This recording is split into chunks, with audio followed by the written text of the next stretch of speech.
insight estratégico por quê? Porque como na FGV nós temos uma área de pesquisa, muita coisa foi levantada por lá e a gente fez um depara no mercado para poder saber o que as pessoas estão praticando ou não estão, o que é novidade, o que a gente poderia orientar. Então, foi nesse sentido. Então, vou começar a mostrar aqui para vocês que o foco foi que toda a mobilidade corporativa ela está impactando o mundo, está criando novas formas de novos negócios. Por outro lado, a gente sabe que também que essa transformação digital, que é um propulsor de negócio, ele pode criar o quê? Ele pode criar, aumenta o volume de dados, aumenta a exposição da empresa também a novos riscos. Mas será que aumentar novos riscos para a organização é alguma coisa positiva ou não? Na verdade, aumentar novos riscos para a organização pode ser positivo, porque a organização vai ter que buscar aperfeiçoamento, vai ter que se melhorar, e é por aí que a coisa vai. Para a gente poder focar nisso, Thelma, se eu tiver qualquer coisa, me interrompa a qualquer tempo, por favor, tá? Tá bom, já tem bastante gente aqui, mas pode tocar, e eu vou anotando aqui minhas perguntas e eu faço no final. Tá bom, querido. Então é o seguinte, a fundamentação é que em 2016 a Cisco, uma grande empresa de tecnologia, fez um levantamento mundial e ela chegou à conclusão que a evolução dos dispositivos móveis no mundo chegaria em 2021 próximo de 12 bilhões de dispositivos conectados. Ou seja, uma vez e meia a população mundial, o que daria 1,5 dispositivos per capita. Ok? O que é muito grande isso, tá? E esse crescimento, ele vamos dizer assim, ele vai crescendo de forma gradativa, mas ele impacta muitas nações. E aqui tem no slide uma visão. Aliás, eu sugiro o seguinte, que o que não der para não ficar claro no vídeo para depois as pessoas, eu posso mandar a apresentação em PDF, que talvez seja melhor, tá? Bom, o Brasil em si, ele tem uma projeção muito interessante, nós saímos um pouco fora da curva e a gente chegou a essa conclusão a partir da própria FGV, das nossas pesquisas, onde a GVCIA, que é a nossa área de pesquisa de tecnologia de informação, o Fernando Meirelles, ele levantou alguma coisa, nós estamos falando aqui bastante recente, em maio de 2018, foi encerrada a estatística, nós temos hoje 306 milhões de dispositivos conectados, onde a grande maioria, como não podia esperar de ser, são smartphones. Ou seja, na prática, nós já chegamos o que a 1,5 dispositivos móveis per capita, considerando a visão, ou seja, a nossa transformação digital já aconteceu no Brasil, o que estaria previsto para o resto do mundo para 2021, pela pesquisa da Cisco. Ou seja, quando nós analisamos esse volume de dispositivos, a gente tem que entender que boa parte deles hoje já se deve à internet das coisas. Tá? E uma coisa é certa, durante as pesquisas internacionais, né, a gente já viu que existe a internet móvel, a internet das coisas móveis já começou, nós já temos várias redes, né, no mundo todo. Eu posso dizer que o mundo todo está, se a gente analisar o mapa aqui, seja por um sistema ou por outro, está totalmente coberto. Eu diria que mesmo que as pessoas acreditem que não, mas as estruturas de telecomunicações que temos no mundo praticamente dá cobertura integral para o mundo todo, por isso que aqueles 12 bilhões de dispositivos, incluindo, obviamente, máquina-máquina, incluindo CPS, dispositivos de conexão industrial, está incluído nesse número, mas é fundamental entender que eles são dispositivos móveis. Nós temos todas essas redes também através de cabeadas ou com fibras, etc. Então, é importante entender esse fato. Por outro lado, quando a gente olha outras estatísticas, e aí a gente vê estatística do volume, do crescente volume de dados, então, somando com aquela outra minha palestra que você assistiu, né, falando de Dark Analytics, ou seja, nós temos um volume de dados tão grande que estão sendo armazenados E a gente se assusta quando vê o tráfego móvel previsto para 2021, 49 exabytes mensais de trânsito de dados móveis. Isso é muito, muito, muito significativo. E o mais importante é que a gente tem que analisar, aqui quem fez essa análise foi a Seagate, que é uma das maiores produtoras de hard disk do mundo.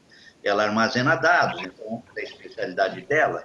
E essa pesquisa foi feita junto com a IDC, tá? Quer dizer, a maior empresa de pesquisa e tecnologia também. Nesse caso, tinha uma previsão, em 2017, que 68% os pontos de conexão na extremidade da rede. Ou seja, nós temos um volume muito grande de dados gerados. E quando a gente olha 2025, parece que na extremidade da rede esse volume de dados diminuiu. Então, não tem encomenda nenhuma para mim, não vou receber ninguém. Opa, tá entrando um paralelo aí. Só para te comunicar aqui, tá? Tem gente que está com o microfone aberto. Pessoal, vocês podem colocar no mudo, por favor? Bom, vamos lá. Quando a gente olha do outro lado, onde que esses dados estão armazenados, esse que talvez seja o lado mais importante do que eu tenho que falar, é o seguinte: em 2017, 5% desse grande volume de dados está armazenado nos dispositivos. Então, quando eu olho o meu smartphone, quando eu olho qualquer dispositivo que eu possa ter armazenamento de dados, meu roteador e qualquer coisa do gênero, eu tenho 5% em 2017, e isso cresce em 2025 para 12%, ou seja, nós temos um crescimento muito grande de dados armazenados nas pontas, agora nos dispositivos, que podem estar armazenados no dispositivo IoT. De qualquer maneira, isso pode acontecer, tá? E a Seagate nos mostra que esse é o grande problema que nós vamos ter que enfrentar.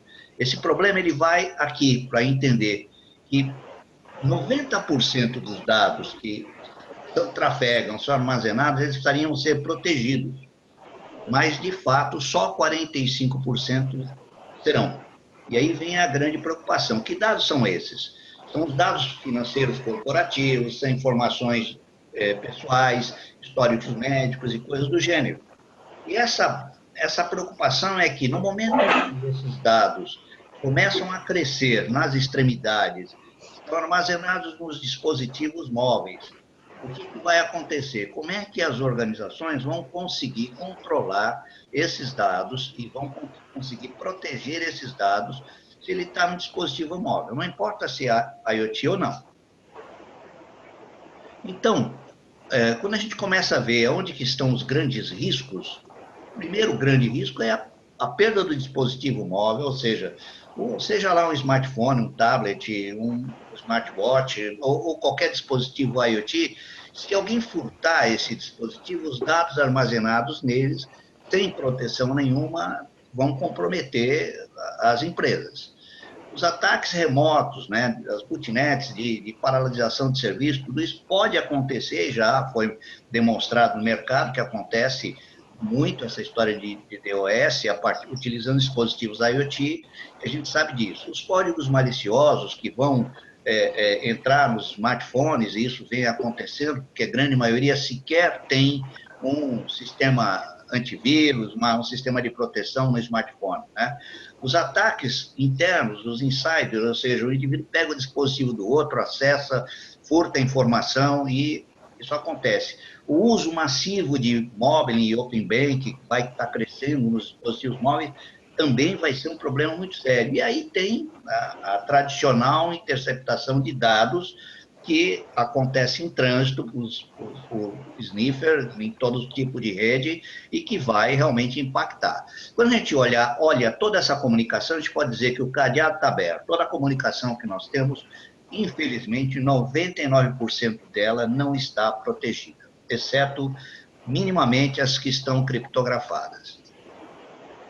Aí vem um outro problema. Então, aqui eu gostaria de dar uma pausa para que a gente reflita um pouco esta questão aqui. É a questão do dispositivo IoT móvel.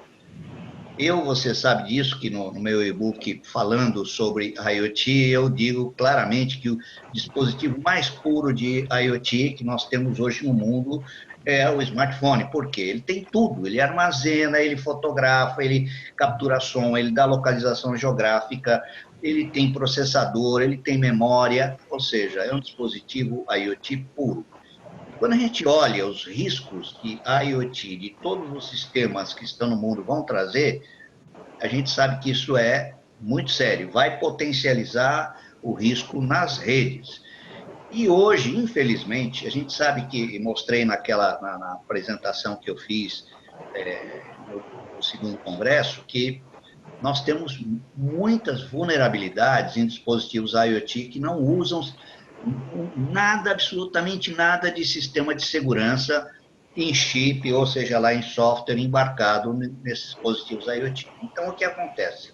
60% desses produtos hoje não tem minimamente a segurança necessária. Aí o mercado começa a qualificar assim: 35% desses produtos são vistos, olha, não está escrito errado, é para pensar, é tecnologia, não é tecnologia. E não é tecnologia de ponta, é tecnologia de pontas. Por quê? Tem pontas e pode machucar, tá? Então, são dispositivos IoT fabricados em fundo de quintal, que são distribuídos e vendidos no comércio sem a mínima preocupação de segurança. Então, veja, isso é um alerta para todos que estão me ouvindo, que não basta produzir uma ideia fantástica e tentar comercializá-la. É necessário investir no profissionalismo, é necessário investir nos processos de segurança, e não queime o produto no mercado depois que ele estiver começando a se massificar. Então, muito cuidado com isso. Não sei o que você pensa disso, Thelma, mas eu sou obrigado a falar sobre essa tal de tecnologia de ponta, tá? Tá Ponto. certo. Tem Tá que falar certo? mesmo, tá? É isso que precisa ser bem entendido. Bom, mas por que estou falando disso? Porque nós vamos enfrentar agora nos próximos anos, inclusive a partir de fevereiro de 2020, aqui no Brasil, de uma maneira muito forte, nós vamos ter LGPD, a Lei de Proteção Geral de Dados, que acompanha a GDPR europeia, a DPA inglesa, e aí vai. Nós temos uma série de leis e coisas que vão fazer com que tenhamos que proteger os dados pessoais. Se esses dados pessoais estão migrando para os dispositivos de ponta, estão migrando para dispositivos IoT, principalmente aqueles utilizados em automação residencial, né, inteligência residencial, predial, inteligência de escritório e tudo isso que a IoT está trazendo, nós temos que tomar cuidado com esse armazenamento de dados e dar condições para que as empresas possam cumprir as leis.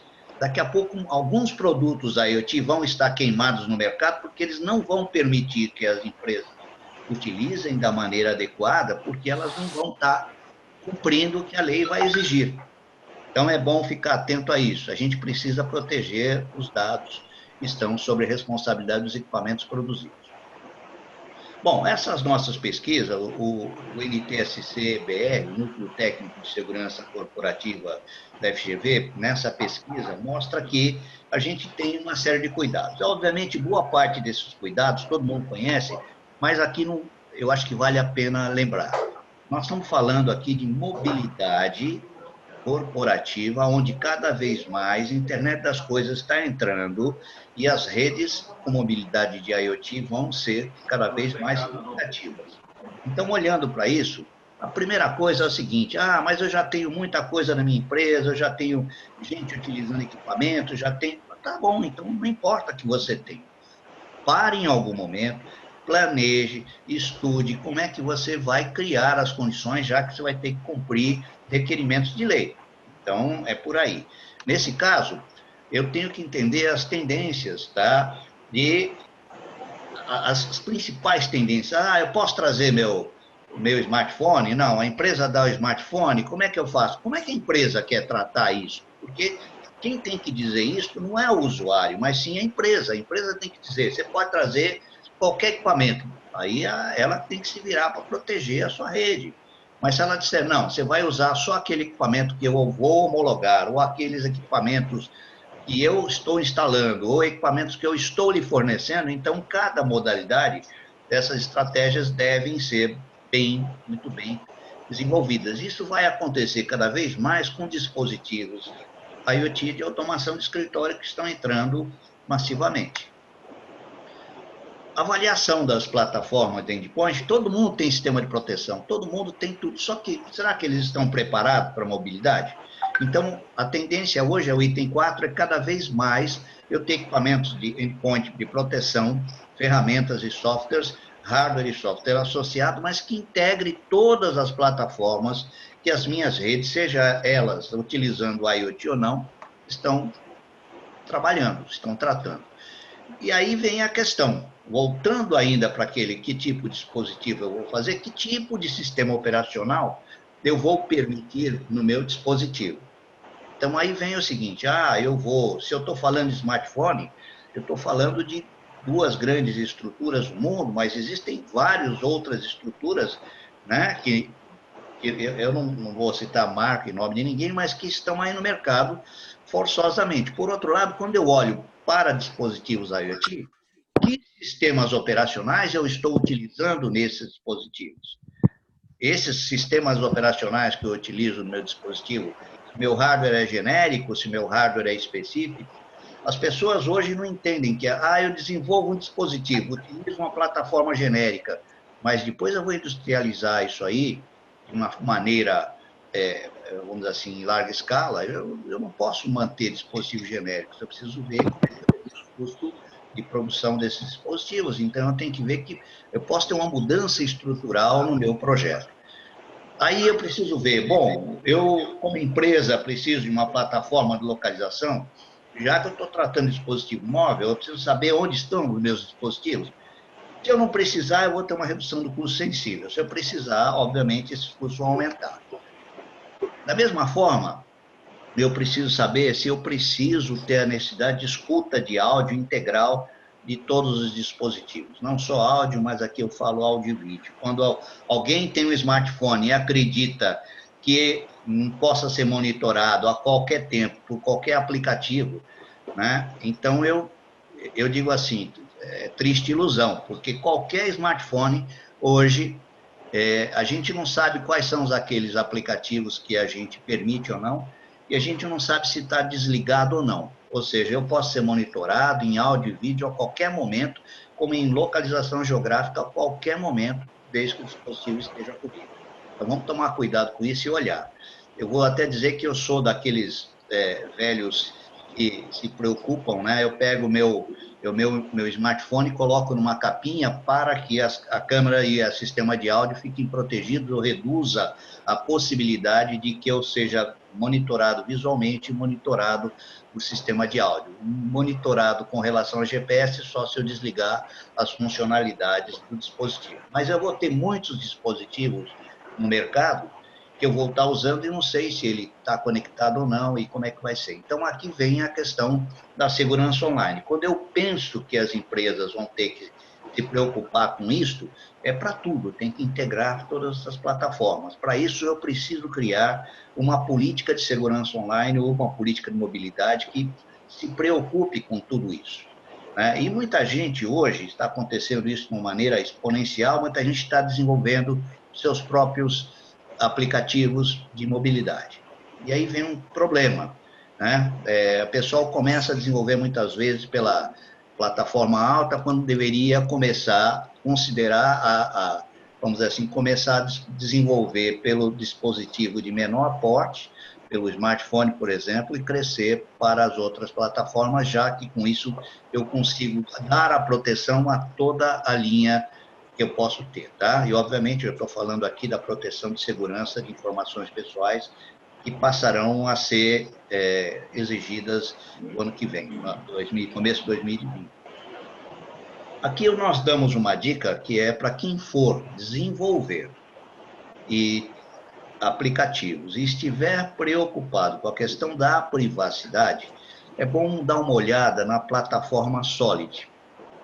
Não sei se todos conhecem, mas o Solid, ele inclusive tem o link aqui, Solid Booked, é uma plataforma gratuita, desenvolvida nos Estados Unidos, pelo criador do nosso browser, da nossa internet, como a conhecemos hoje, e que faz o seguinte, Ele cria uma carteira onde as pessoas depositam os seus dados lá e depois cada cidadão é responsável pelos seus dados. Ele mantém a segurança lá.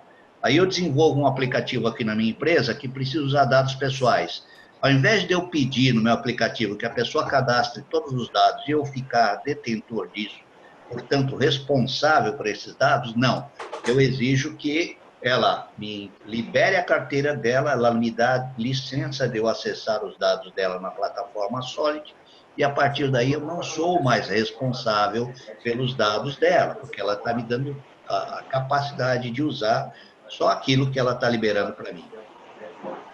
Bem, obviamente, não basta fazer isso, eu tenho que criar política, planejar tal, mas eu tenho que criar os procedimentos operacionais e divulgar esses procedimentos operacionais para que os usuários da empresa possam utilizar. Eu tenho que planejar um programa de capacitação, treinar esses usuários e também estabelecer um programa de revisão contínua, porque aqui tudo muda e as regras, as normas também devem sofrer validação nas suas práticas, né? E tem que considerar também, nesse processo todo, a questão dos ciclos de desenvolvimento tecnológico. Não basta eu faço um planejamento hoje, daqui 5 anos falar, está tudo bem. Não está, daqui 2 anos mudou tudo. Então, eu tenho que acompanhar evolutivamente as tecnologias e as práticas de mercado para poder garantir que tudo corra bem. Bom, olhando a questão das melhores práticas, rapidamente eu dou aqui uma indicação das melhores práticas para uso pessoal.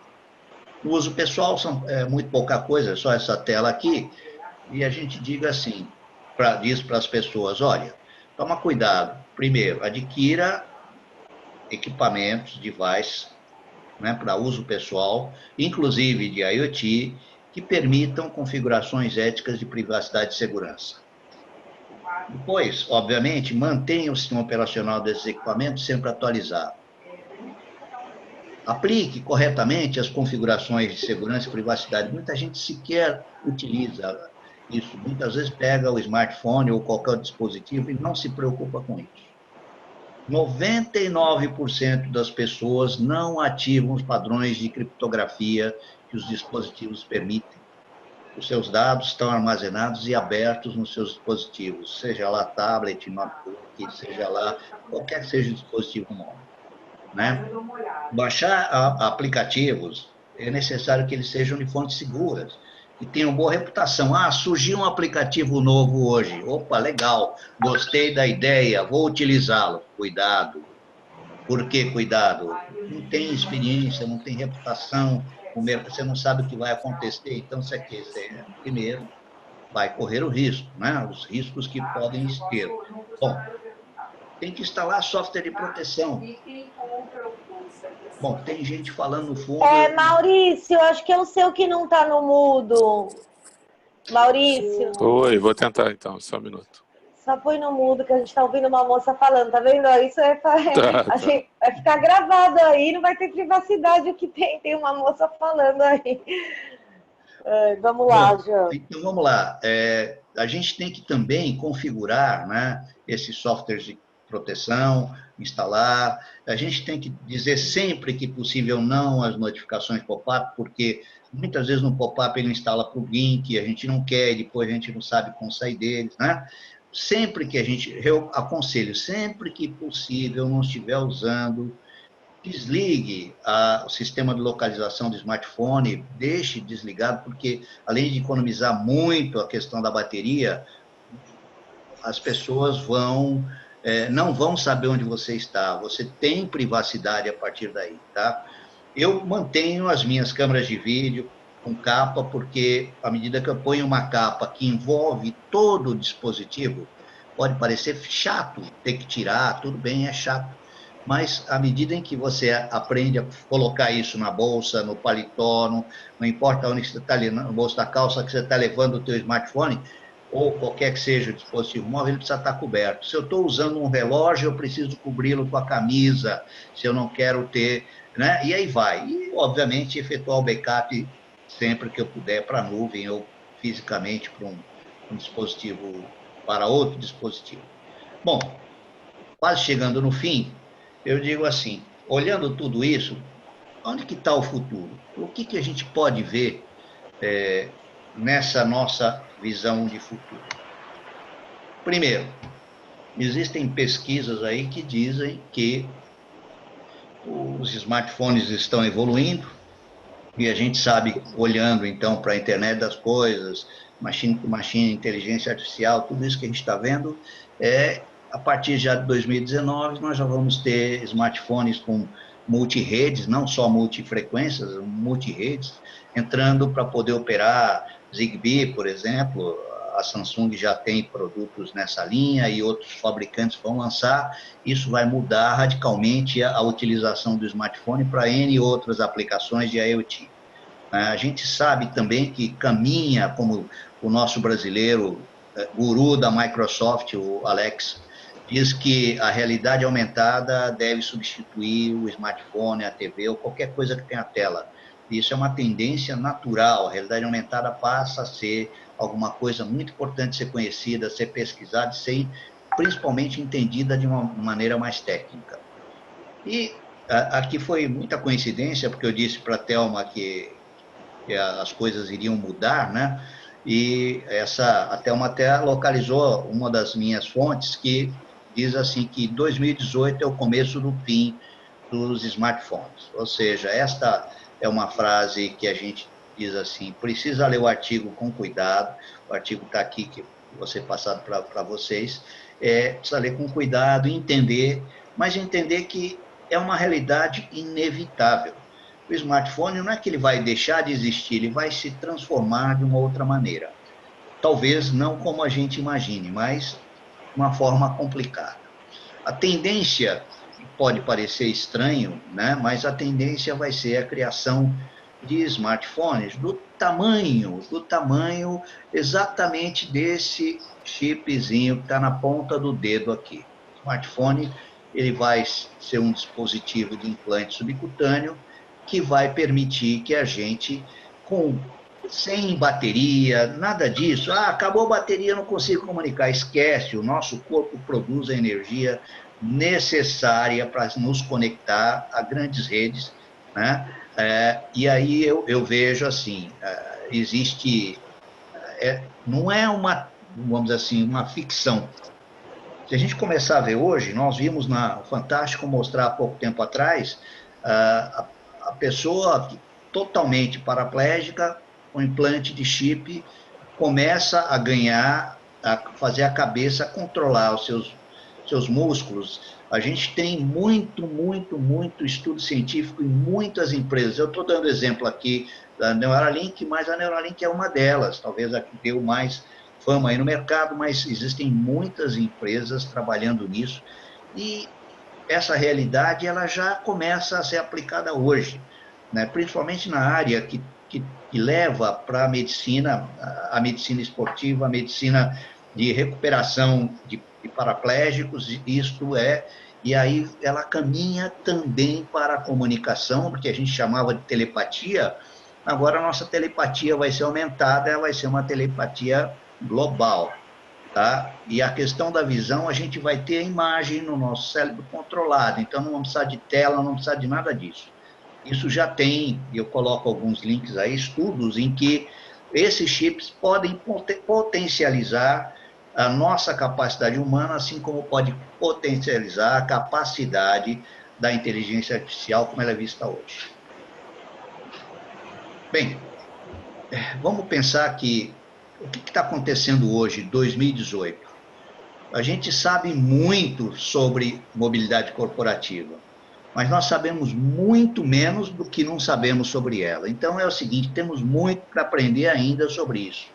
Eu posso dizer que nós estamos no alvorecer da mobilidade da comunicação humana. Não é só da corporativa, mas da comunicação humana. E a gente sabe também que em mobilidade corporativa, a mudança é a única constante. Não existe outra constante sem ser a mudança. Então, vamos ficar atento, porque a IoT contribui de forma muito grande com isto, tá? E a gente sabe que a gente tem que pensar nesse futuro que é realidade hoje, e certas tecnologias, elas não chegaram para nós ainda, mas elas estão aí abertas para a gente poder aplicá-las. Vamos lá, Thelma. Eu não sei se, só encerrando aqui, uma mensagem minha. Olha, minha gente, a IoT não é brinquedo, não. Pensa nisso, a IoT não é brinquedo, não. Evolua na comunidade tudo sobre a IoT, vamos aprender, vamos trocar experiência. Eu digo que aqui embaixo eu tenho um link numa reportagem da Avast, falando sobre segurança, obviamente, mas mostrando o que acontece com o Papai Noel, já que nós estamos falando do Natal tá aí, né? Falando de brinquedos conectados à IoT e os cuidados que a gente tem que ter com eles. E, mais uma vez, reforçando a tecnologia, tá certo? Que a gente tem que tomar cuidado com ela, porque a tecnologia está chegando no comércio, está sendo vendida, e os cuidados devem ser tomados aqui com os dispositivos IoT dessa onda de tecnologia que está chegando aí. Então é isso, Thelma, estou aberto para perguntas. Vamos lá. Essa questão da gente desligar, por exemplo, o nosso GPS, quando a gente não está usando um aplicativo que precisa, eu não sei, João, eu desconfio que os aplicativos eles ficam armazenando, mesmo você estando offline, e depois eles têm inteligência para recalcular onde você esteve nesse tempo que você deixou o GPS desligado. Vamos lá, eu vou te colocar assim. Na verdade, qualquer smartphone, ele não só te localiza por GPS, ou por sistema satelital. Na verdade, ele te localiza também por triangulação de antenas, de Airbus, de estação radiobase, que você está. Na verdade, quem mais nos localiza são as operadoras. Eu tenho plena convicção que qualquer operadora sabe onde seu chip está, em que local está, com muita tranquilidade. Mas eu não estou preocupado com as operadoras. Eu estou preocupado com aplicativos que utilizam GPS, que não são das operadoras. A operadora vai saber, e tem até motivo para ela saber isso, por questões legais. Eu posso dizer o seguinte, a gente pode saber, alguns aplicativos, eles configuram GPS e eles não têm acesso aos dados de triangulação de antenas. Quem tem acesso a dados de triangulação de antenas são as operadoras, pelas suas Airbus. Os aplicativos não. Os aplicativos se baseiam nas coordenadas geográficas que o teu GPS, as suas antenas de GPS, uma ou duas ou três, dependendo agora, tem no teu celular. Então, é esse cuidado que a gente tem que separar. Os aplicativos, eles conseguem acessar quais antenas estão com sinal, independente de qual operadora seja seu chip, e eles conseguem fazer esse cálculo. É possível hoje a gente ver empresas desenvolvendo esses aplicativos em POS, que são equipamentos que não têm GPS. POS são as maquininhas, né, de passar cartão, ou essas maquininhas, elas estão sendo usadas nesses serviços de entrega, e ele não passa necessariamente dinheiro, ele só recebe, a comida já foi paga pelo aplicativo, ele está lá só para registrar a entrega, registrar o pedido, não passa dinheiro nessas máquinas, mas essas máquinas, elas acabam consumindo o dobro de dados planejado. Então, se essa máquina, para transação normal, né, do dia a dia dela, ela gasta 2 megas, quando ele coloca esse aplicativo para fazer a triangulação, está medindo quais são as antenas que está atendendo ele, o raio que você está longe dela, chega até dobrar o consumo de dados. Mas eles obtêm essa informação. Thelma, deixa eu explicar para você. Vamos fazer uma distinção entre dados operacionais e dados pessoais. Então, vamos lá. Eu posso até depois indicar um site para você, para quem quiser procurar, chama Chupa Dados. Tá? Chupa Dados, não sei se você já chegou a ver ou não. Não. Não. Então, eu acho que vale a pena todo mundo entrar chupadados.org.br e começar a ver as reportagens que tem lá, são muito bem feitas. Aliás, é um site criado internacionalmente, só por mulheres. É o clube vamos dizer, da Luluzinha, tá certo? Mas é muito, muito bem feito, muito interessante. E a gente começa a ver, a partir daí, coisas que você fica assustado sobre pessoas. Então, a gente acha que é aplicativo, que aí o time não está por aí, mas a gente começa a olhar o que já está funcionando no nosso Brasil varonil, a gente fica com medo. Tá? Então, o Chupadados mostrando a realidade brasileira, por exemplo, ele tem lá um aplicativo que mostra, um aplicativo da indústria farmacêutica, que as mulheres compram anticoncepcional e utilizam, se cadastram para manter, para regular o ciclo menstrual e cadastra, põe seus dados. Tá bom? Esse aplicativo não deveria ter, em hipótese alguma, rastreabilidade do local onde você se encontra. Ele não poderia ter, mas tem, e as pessoas autorizam que eles façam o rastreamento. Veja, esse aplicativo, realmente, ele consegue saber dados de uso íntimo, de uso pessoal, e te recomendar, olha, está acabando a sua cartelinha, você tem que comprar outra, você tem que tomar assim, tomar assado, tem isso. E ele te faz perguntas, são muitas vezes indiscretas, tá certo? E que realmente entram numa privacidade que é extremamente delicada. É uma indústria séria que está do outro lado, a indústria farmacêutica, tudo bem, você acredita, tudo bem. Só que ele não poderia estar rastreando onde você vai. Ou seja, a tua localização, ele não usa a tecnologia para fazer triangulação. Até porque ele não pode ter esse grande volume de dados. Tá? Então, a questão é assim, eu estou dizendo de aplicativos que invadem de fato a privacidade das pessoas. Um aplicativo de entregar do iFood ou de entregar qualquer coisa do gênero não tira. O máximo que vão saber é que foi aquilo que eu pedi em tal hora que eu estou comendo, e nem vão saber se sou eu que estou comendo ou se é outra pessoa. Então, isso talvez não seja crítico, isso é operacional. Mas o que é pessoal precisa ser protegido. Em relação ao que você comentou sobre a questão dos dados corporativos, que alguma empresa pode disponibilizar para que outra empresa acesse dados limitados, que é só realmente do interesse daquela outra empresa parceira. Me lembrou muito o que eu estou vendo sobre o blockchain permissionado. Não, veja, blockchain é uma tecnologia antiga e que hoje está sendo aplicada de uma maneira revolucionária, mas quando a gente começa a ver que eu posso trabalhar numa rede restrita, fechada, e permitir que alguém acesse parte ou não, eu já começo a ter variações dele, tá certo? O blockchain está trabalhando em rede, mas a gente precisa tomar cuidado com informações, por quê? A lei, ela desculpe eu falar assim, a lei é burra. A lei não sabe que existe blockchain. A lei diz assim, não pode divulgar dados pessoais. Agora, a não ser que o usuário permite, o usuário é dono da informação. Se o usuário é dono da informação, ele tem que autorizar o uso, mas ele, ao autorizar o uso, a qualquer momento ele pode desautorizar o uso. Então, esse é o ponto, talvez, mais importante que a gente tem que entender. Ao desautorizar o uso, eu simplesmente volto a ser dono dos meus dados e não permito.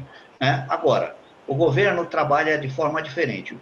Algumas estruturas de segurança vão permitir que a gente faça isso, mas não seria, ao meu entender, o blockchain. O blockchain nós temos estudado, ele tem uma série de problemas para manter a garantia. Ou você mantém, você de fato mantém a autenticidade da informação, mas você não mantém a privacidade da informação.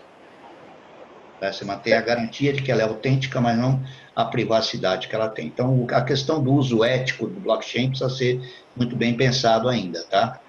O que eu tive a oportunidade de conversar com uma empresa que ela já está ganhando dinheiro com isso, na verdade, quando ele faz o blockchain num preço bem conveniente para as empresas que estão usando, só que nesse contrato ele tem autorização para armazenar informações em base, não são informações que eles falam assim, ó, por exemplo, é da Telma, mas ele consegue juntar uma massa e fala assim, olha, pessoas de 40 anos, mulheres, perfeito. Isso a lei permite. Do signo tal, ele separa por signo, faz locomoção dessa forma tal, e ele está vendendo para empresas que querem lançar novos produtos no mercado e querem saber, a empresa já tem o alvo, mas querem saber onde está esse alvo deles. Não, isso a lei vai permitir fazer, tá? Isso Tá. são chamados dados não identificados. Eu tenho dados estatísticos sobre pessoas, né? Sobre pessoas identificáveis, eu publico dados não identificados, tá certo? Então não diz, olha, esses dados é da Telma, do João ou de outro qualquer, esses dados estão aqui na minha base e estatisticamente eu tenho isso, eu tenho aquilo, tá?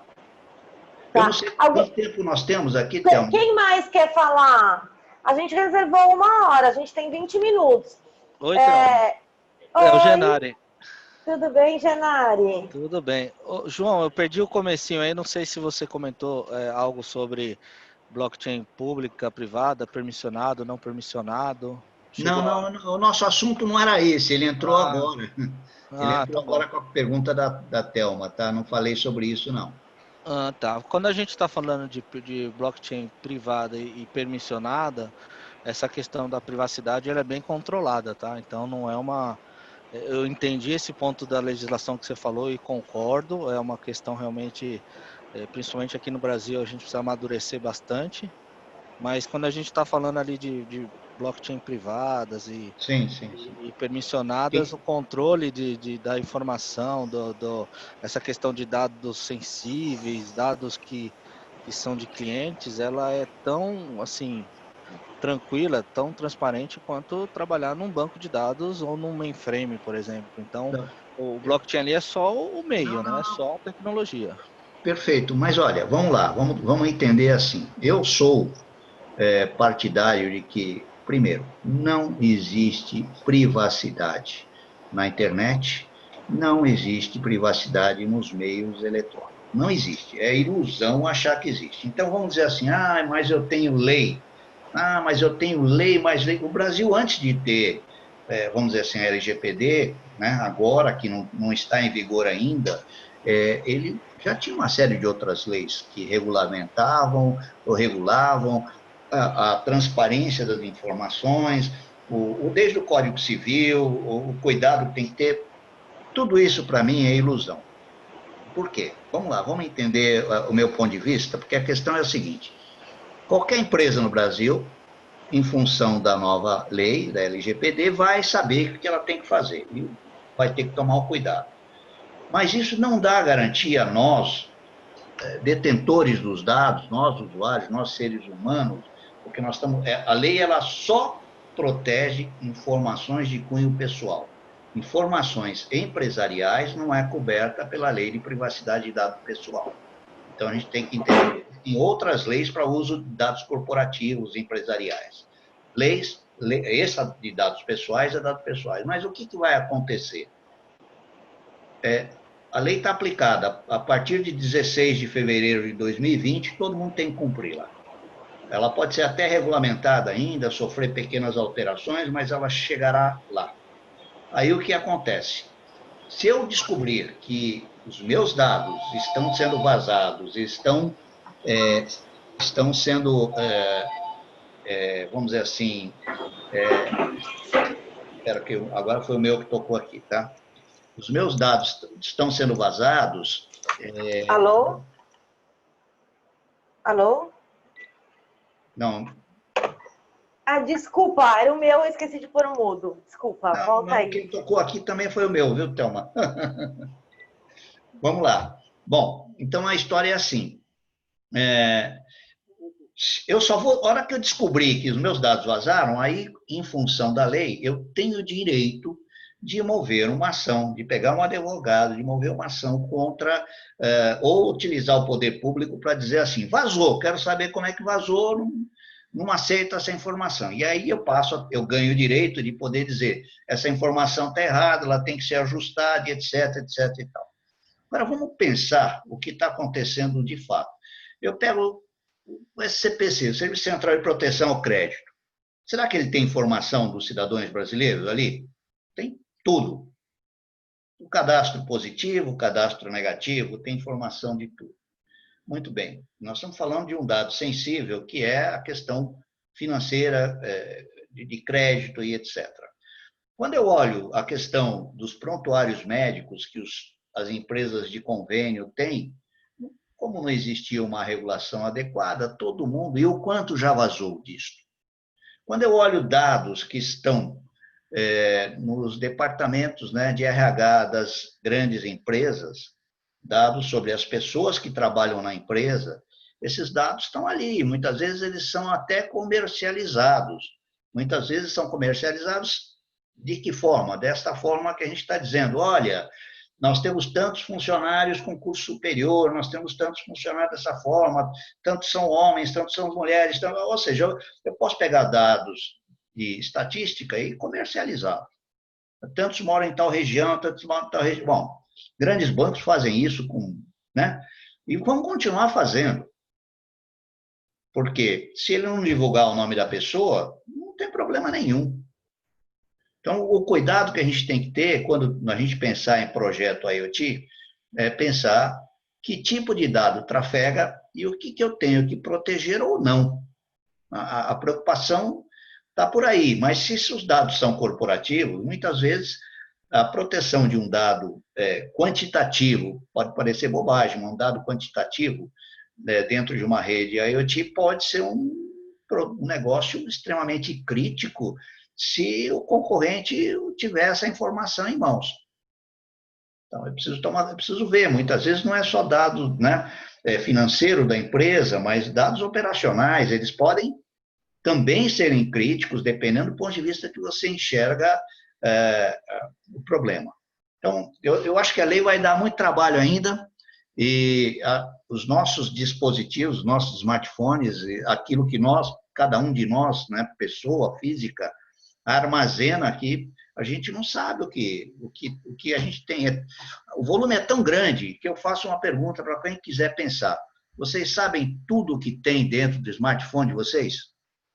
Todas as fotos, todos os vídeos, todas as mensagens gravadas, tudo que está lá? Quem já fez, quem já zerou, é difícil, né? É difícil, é difícil. Deixa eu perguntar, ô Genari, você que está envolvido em projetos, que fica do lado mais técnico, existe essa integração da área jurídica para pensar na questão da privacidade? Tava no mudo. Sim, total. Eles participam com a gente desde dos primórdios ali do projeto, principalmente quando você está falando de smart contracts, né, de contratos inteligentes. Então, a equipe jurídica, ela nasce junto com o projeto. Ela já tem que estar do nosso lado ali, porque vai passar por eles, na verdade, por não ter, igual o João falou, por não ter ainda leis tão específicas a ponto de você determinar no contrato, citar uma legislação, os caras ali de direito têm que ficar fazendo as manobras ali, tem que ficar vendo outras leis de privacidade, outras leis que conseguem ali dar esta segurança jurídica para poder, então, o sistema nascer com esse viés, entendeu? Mas sim, eles participam com a gente desde o início do projeto. Legal. E você, Ricardo, em relação aos projetos de Smart City, que o aplicativo para acompanhar as rotas de ônibus, eles dão essa atenção?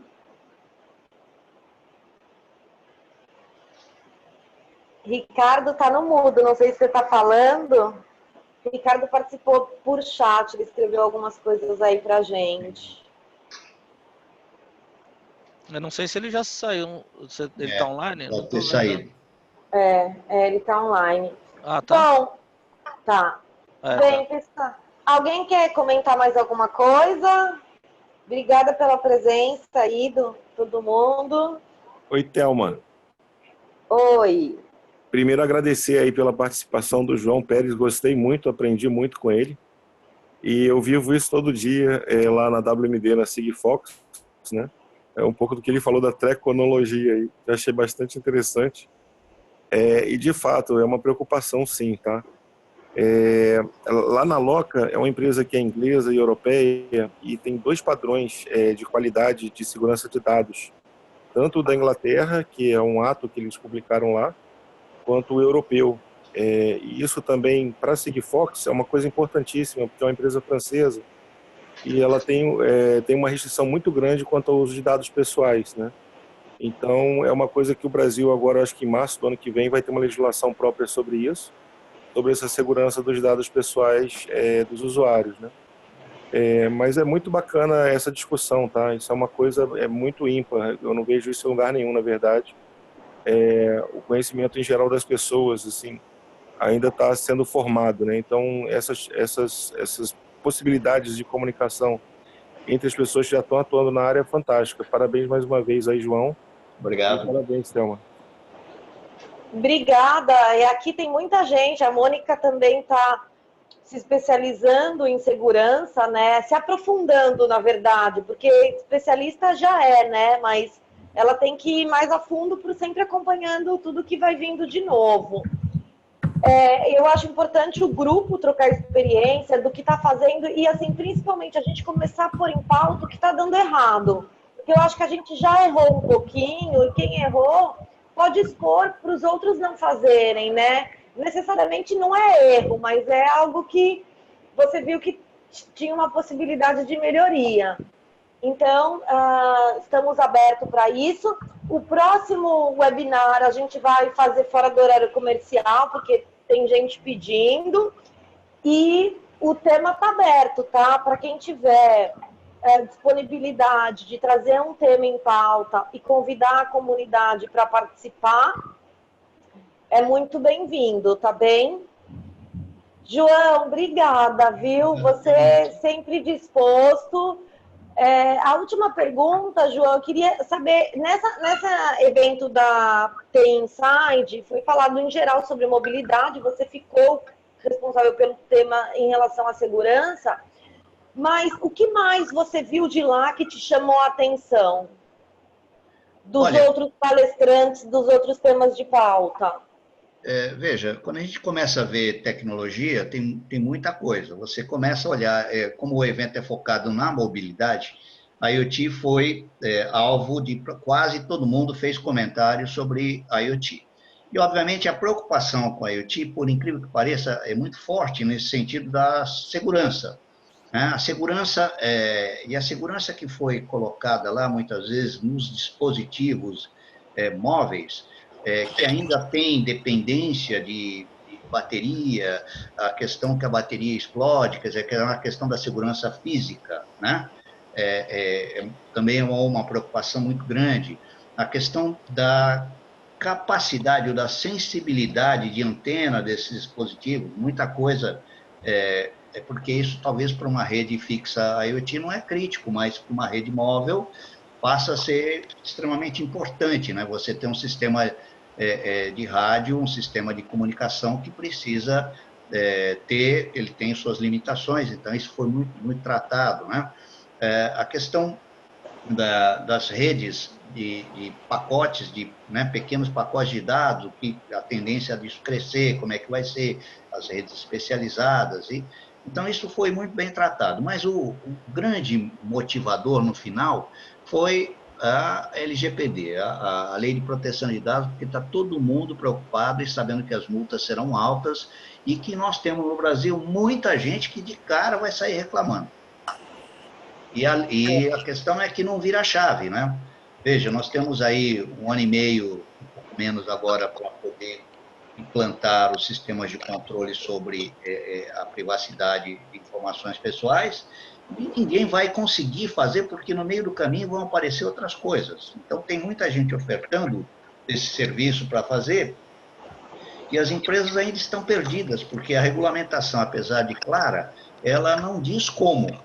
Ela diz, olha, isto não vai poder, ou isto vai poder, mas ela não diz como você tem que fazer. E aí vai acontecer o seguinte, todo mundo está preocupado, daqui a pouco nós vamos ter gente igual nos Estados Unidos, movendo processo contra empresas e ganhando, tirando dinheirinho das empresas. Então, precisa tomar um pouco de cuidado. Essa é a grande preocupação, é como é que as organizações vão reagir em cima disso e vão resolver os seus problemas sistêmicos. Nós estamos falando em grandes empresas, tá certo? O evento não foi para pequena empresa, foi grande empresa, então, principalmente as teles estão bastante preocupadas com isso, tá? Tá, que bom, né? Que bom que elas estão preocupadas. Obrigada, acho que a gente pode encerrar. A gente confirmou, eu e o João Pérez está gravando, eu também estou gravando. Eu vou colocar no nosso grupo do Facebook para quem puder assistir, e a gente vai ter um link para fazer o download desse PDF que foi base da apresentação do João Pérez, tá? E uma coisa também que a gente pode fazer nos próximos webinários quem tem necessidades, como tem pessoas no grupo que querem desenvolver produtos, tem pessoas que têm produtos e tem pessoas que estão precisando de parceiro. Então, como a gente também tem intenção de gerar parceria, gerar negócios, às vezes tem gente que não está disposto a falar, mas tem uma necessidade, a gente pode fazer webinar para a pessoa colocar a necessidade dela e os parceiros aqui se apresentarem e ver como podem se ajudar e depois evoluir isso no privado, no particular, de acordo com as demandas, né? O Ed colocou um comentário aí de uma necessidade dele, talvez seja você, Ed, o próximo. E uma atuação também, o João, ele falou muito como professor, mas eu acho que vale a pena, João, você falar da Newcomp também, que é a empresa dele, para empresas menores que não conseguem pagar uma consultoria de temas relacionados a IoT, ele tem um grupo de consultores que eles fazem consultorias compartilhadas. Então, você paga menos, mas são outras pessoas que participam, né, João? Quer falar mais sobre isso? Na verdade é o seguinte, normalmente consultoria é um negócio complicado porque é venda de conhecimento.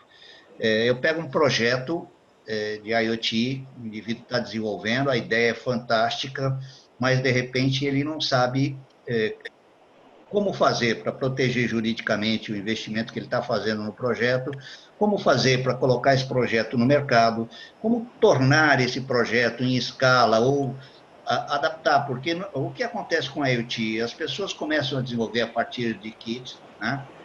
Levando isto, desenvolver a ideia de uma maneira genérica, e depois, na hora de tornar esse produto comercializável, fica muito caro, muitas vezes, ou fica caro, ou ele fica inviável tecnicamente, do ponto de vista vamos dizer assim, operacional, né? A maioria dos chips que estão aí no mercado, eles não são feitos, eles são feitos para prototipação, eles não são feitos para você poder trabalhar em regime industrial. Então, o que a gente precisa, muitas vezes, é traduzir o projeto feito no laboratório para um projeto comercial. E do projeto comercial, ele tem que ser desenvolvida a estratégia de mercado. Então, o que acontece? Não existe quem tenha ou detenha o conhecimento integral de todas as etapas. Por isso, a equipe compartilhada de consultores passa a ser importante. Custa caro fazer isso numa grande empresa, porque para reunir essas pessoas para olhar um projeto, custa muito dinheiro. Agora, o compartilhado eu ponho 1 hora de cada profissional especializado para avaliar um projeto, e esse profissional avalia 50 projetos durante o mês. Então, nosso custo passa a ser bem mais em conta, né, do que, obviamente, debruçar sobre um projeto e concluir. Obviamente que a gente não tem a velocidade que talvez o usuário queira, né? Mas a gente tem um custo bastante reduzido nesse processo de consultoria compartilhada. Não sei legal. Não, legal. E eu fiquei bem feliz de conhecer esse núcleo da FGV. Bom ter você lá para estar compartilhando com a gente essas informações. Gostei bastante, viu? Bom, querida, é o seguinte, eu te mandei um e-mail, depois se você quiser conversar sobre aquilo... Tá. Okay? Bom, pessoal, vamos encerrar. Olha, fomos super pontuais, hein, João? Parabéns. Começamos 10h30 e vamos terminar exatamente às 11h30. Obrigada Obrigado a pela você. presença de todos. Tchau, tchau. Um grande abraço para todos. Obrigado por tudo, viu? Um abraço. Tchau, tchau. Ok, Obrigado, abraço a parabéns. todos. Valeu. Valeu, pessoal. Obrigado. Tchau, tchau. Tchau, tchau.